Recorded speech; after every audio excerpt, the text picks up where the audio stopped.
Hi, so you're about to tune into part 2 of Let's Talk Doctor Who, which is basically two people that really love the show, just getting together, talking about what they love about it, what brought them to the show to begin with, and just everything in between. So I hope you enjoy it. This is continuing my conversation with Maggie from earlier. Hey, hello again. Hello again.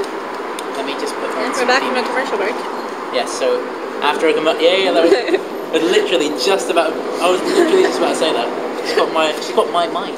So here's the theme tune for this conversation. No, we don't have to put it. You can't even hear this, can you? You hear that? That there is one of my favourite soundtracks. Yeah. Along with a few others. What is the scariest character for you? And it can be human, alien, anyone. Who's the spookiest one? Who gives you the chills the most? Who's your modern day Dalek? Who's the worst? That's tough. The Weeping Angels definitely would be up there. Along with Matt Smith. Not because of what they do, but just because I've always been one of those who doesn't like the characters that pop out at you all of a sudden. And the blink, it was like every time you turn around. The general method of how they attack people. And I wouldn't be so sad about being zapped into the past. I think that'll be fun. Yeah. Some of the worst. I mean, yeah, you'd have to give up your whole life here, so maybe not. Yeah, I don't know. Well, actually, some of the monsters from the old series, what was it called? There was a Tom Baker episode where it was some plant creature that basically, it was Seeds of Death, I think. Doom or Death, one of the two. One is Patrick Troughton, one is Tom Baker, I don't remember. Sounds familiar, Seeds of Death. Yeah, I think it's Seeds of Death, that's the Tom Baker one. But yeah, it's one where they open up this pod, and it basically reaches out and grabs you or whatever, and if it touches you, it turns you into a plant creature. Or eventually, you just sort of start molding, and it was... Actually, there were a couple of Tom Bakers. Arf in Space had a similar thing, except it was more of a mutant creature, where it turned things in. Those ones always freaked me out a little. The ones that kind of, that kind of grab you and turn you into some kind of alien thing. See, and you only started watching the show 2 years ago, 3 years ago. Something like that. Yeah? 2 or 3 years ago. I guess it was. Yeah, it was right at the beginning of Matt Smith's Doctor. Because it didn't start with his. Yeah, she started to get obsessed at the same time that I did, basically.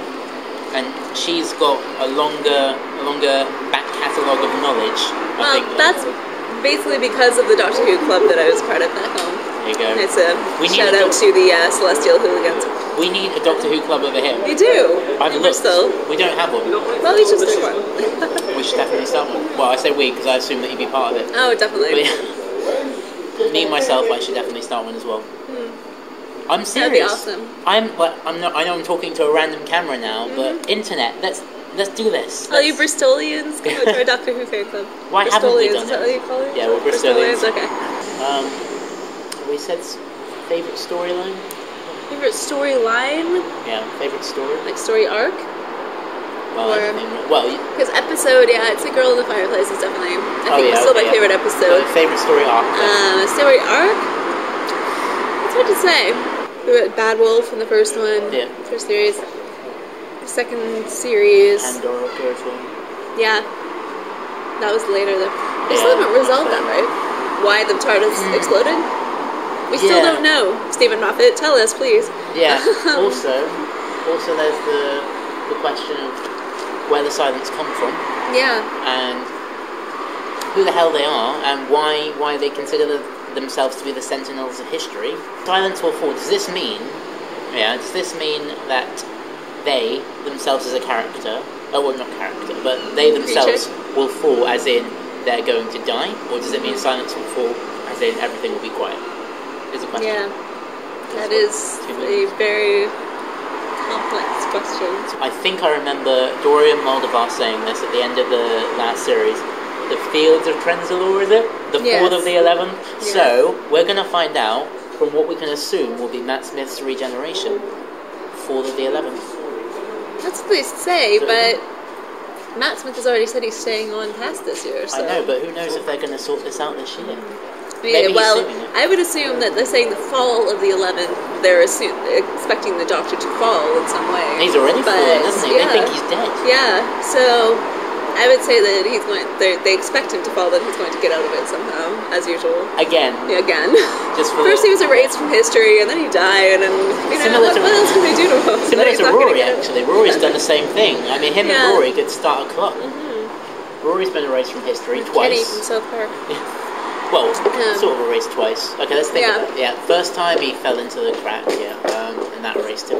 And second time, the Alliance got the whole world blown, the whole galaxy blown up, so he wouldn't have existed. Yeah. Oh my god. But they sorted it, didn't they? So. Expectations for Series 7. Let me just check, I'm still filming. Okay, Series 7 is upon us soon. I should have said this to begin with, really. Series 7 is going to be here in literally 3 days. In 3 days' time, right now, it will be on. That's insane.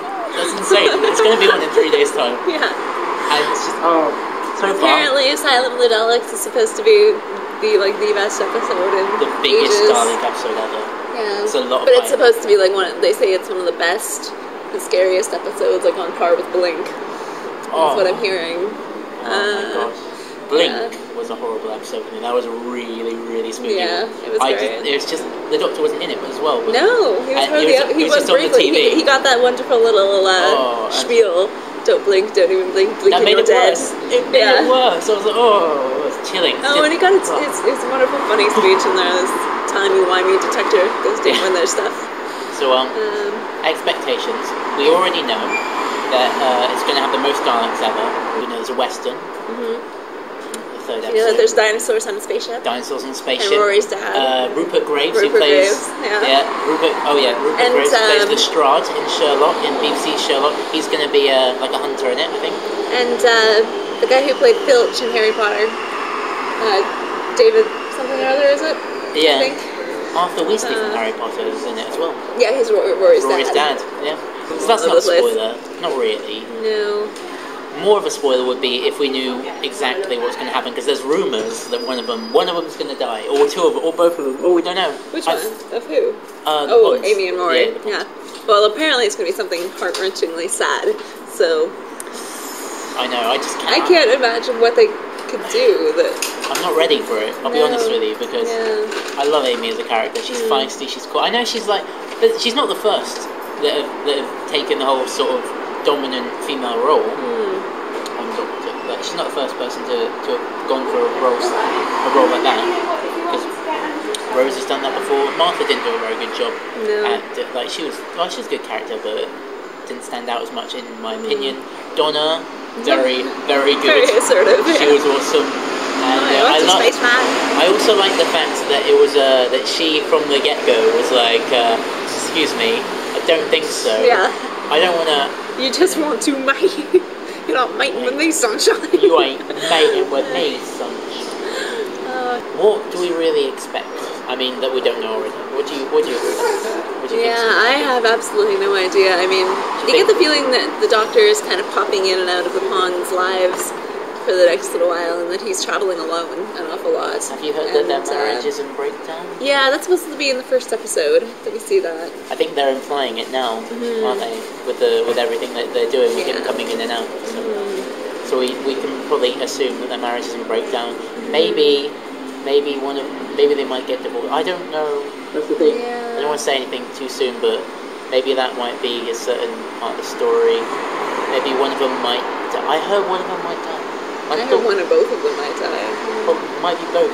Yeah. But Amy's definitely not coming back if she dies. I'm guessing. Yeah, Karen Gillan has definitely said she's not coming back. She's not coming back. She wants to end. Yeah, they both. Yeah. Well, they might do something for 50th. Who knows? Because they're not coming back as characters. Yeah, I don't think it would ruin it if they came back for the 50th, because it's only a year, isn't it?